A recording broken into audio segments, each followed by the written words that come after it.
यार इत्थे नहान दा मजा नहीं आउंदा पिया।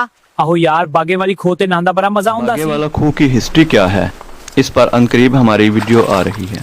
ਦੇ ਵਿੱਚ ਇੱਕ ਮਸ਼ਹੂਰ ਸੀ ਬੜਾ ਬਾਗੇ ਵਾਲਾ ਖੂਹ।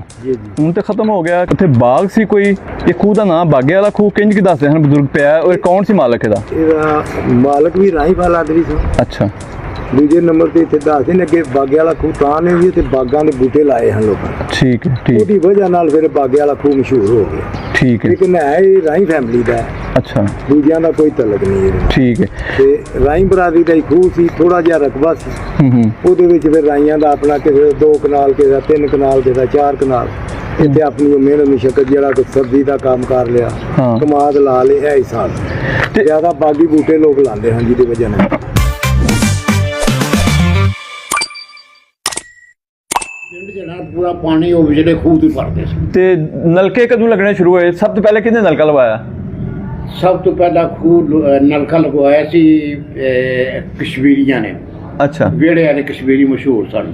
ਅੱਛਾ, ਜਿਹੜੇ ਉੱਤੇ ਨੇ ਉਹ ਮਨਜ਼ੂਰ ਦੀ ਦੁਕਾਨ ਦੇ ਸਾਹਮਣੇ ਸਨ। ਹਾਂ, ਅੱਛਾ ਅੱਛਾ ਉਹਨਾਂ ਨੇ ਲਵਾਇਆ ਸੀ। ਅੱਛਾ। ਉਸ ਤੋਂ ਬਾਅਦ ਫਿਰ ਦੂਸਰੇ ਤੀਸਰੇ ਨੰਬਰ ਤੇ ਅਸਾਂ ਲਵਾਇਆ ਸੀ। ਅੱਛਾ ਅੱਛਾ, ਬੇਰੀ ਵਾਲੇ ਘਰ ਜਿਹਨੂੰ ਆਉਂਦੇ ਬੇਰੀ ਵਾਲੇ ਨੇ ਘਰ। ਉਸ ਘਰ 'ਚ ਲੱਗਾ ਸਭ। ਉਸ ਘਰ। ਅੱਛਾ ਅੱਛਾ, ਪਹਿਲੇ ਉਹਨਾਂ ਲਵਾਇਆ ਸਭ ਤੋਂ ਪਹਿਲਾਂ। ਤੇ ਉਹ ਫਿਰ ਨਲਕਾ ਜਿਹੜਾ ਸੀ ਉਦੋਂ ਕਿੰਨੀ ਗਹਿਰਾਈ ਤੋਂ ਪਾਣੀ ਆਉਂਦਾ ਸੀ? ਔਸਤ ਗਹਿਰਾਈ ਜਿਹੜੀ ਸੀ ਨਾ 50-60 ਫੁੱਟ ਤੇ ਪਾਣੀ ਆਉਂਦਾ ਸੀ। ਅੱਛਾ ਅੱਛਾ, ਠੀਕ ਹੈ।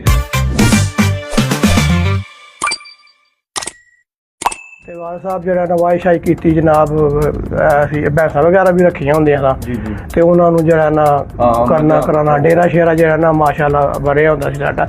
ਯਾਨੀ ਕਿ ਉਸ ਵਕਤ ਦੇ ਜ਼ਮਾਨੇ 'ਚ ਅੱਛਾ ਟਾਈਮ ਸੀ ਸਾਡਾ। ਸਹੀ, ਬਹੁਤ ਅੱਛਾ। ਅੱਲਾ ਦੀ ਮਿਹਰਬਾਨੀ ਨਾਲ ਬੰਦੇ ਕਹਿੰਦੇ ਨੇ ਕਿ ਉਸ ਵਕਤ ਕਿਸੇ ਬੰਦੇ ਕੋਲ ਪੈਸੇ ਨਹੀਂ ਸਨ ਹੁੰਦੇ, ਰਮਜ਼ਾਨ ਕੋਲ ਪੈਸੇ ਹੁੰਦੇ ਸਨ। ਮੇਰੇ ਵਾਲਦ ਸਾਹਿਬ ਨੇ ਕਿਉਂਕਿ ਨੌਕਰੀ ਕੀਤੀ ਸੀ ਤੇ ਮੇਰੇ ਵਾਲਦ ਸਾਹਿਬ ਨੇ ਜਿਹੜਾ ਨਾ ਸਾਡੀ ਵਾਲਦਾ ਜਿਹੜੀ ਹੈ ਸਾਡੀ ਜੀ ਪੈਨਸ਼ਨ ਐਂਡ ਤੱਕ ਉਹਨਾਂ ਦੀ ਉਸ ਤੱਕ ਪੈਨਸ਼ਨ ਜਿਹੜੀ ਜਿੰਨਾ ਜੋ ਜ਼ਿੰਦਾ ਨੇ ਉਹਨਾਂ ਨੂੰ ਮਿਲਦੀ ਰਹੀ। ਜਿਸ ਵੇਲੇ ਫੌਤ ਹੋ ਗਏ ਪੈਨਸ਼ਨ ਫਿਰ ਖਤਮ ਹੋ ਗਈ ਸੀ। ਤੇ ਉਹ ਫਿਰ ਜਿਹੜਾ ਨਾ ਉਹਨਾਂ ਨੇ ਸਾਨੂੰ ਅਜੇ ਤੱਕ ਯਾਦ ਹੈ ਕਿ ਵਾਲਦ ਸਾਡੀ ਵਾਲਦਾ ਨੂੰ ਉਹਨਾਂ 7 ਤੋਲੇ ਸੋਨੇ ਦਾ ਹਾਰ ਪਾਇਆ ਸੀ। 7 ਤੋਲੇ ਉਸ ਟਾਈਮ। ਤੇ ਬੰਦਿਆਂ ਨੇ ਕਿਸੇ ਕੋਲ ਪੈਸੇ ਨਹੀਂ ਹਨ ਹੁੰਦੇ ਤੇ ਰਮਜ਼ਾਨ ਕੋਲ ਪੈਸੇ ਹੁੰਦੇ ਤੇ ਮਾਸ਼ਾਅੱਲਾ ਸਾਡੇ ਅੱਛਾ ਟਾਈਮ ਜਿਹੜਾ ਨਾ ਗੁਜ਼ਰਦਾ ਸੀ। ਮਤਲਬ ਬੈਂਸ ਵਗੈਰਾ ਰੱਖੀ ਹੋਣੀ ਤੇ ਫਿਰ ਦੁੱਧ ਸ਼ੁੱਧ ਘਰ ਦਾ ਵਾਈ ਸ਼ਾਈ ਚੰਗਾ ਅੱਛਾ ਟਾਈਮ ਗੁਜ਼ਰਦਾ ਰਿਹਾ।